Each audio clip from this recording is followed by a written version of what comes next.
namiji ba dan goyo bane. Namiji gaban safari bayan safari. Deezel, ka ji abin da suka faɗa kan namiji?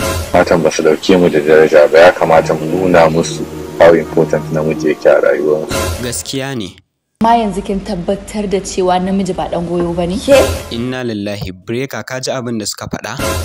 Namiji dan goyo ne. Ƙara faɗa musu dai. Namiji dan goyo ne ko da me? Ko da zani falle daya. To me zaka ce musu daga ƙarshe?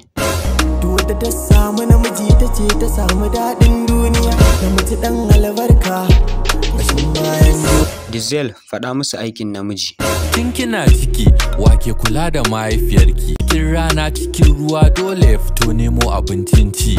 B.o.c baka ce komai ba. Wake mutunta mace alfahari da ita duk inda yake. Namiji ne mana.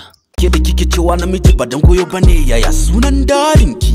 A kuma bakin magana ban kira ka ba. Wahala.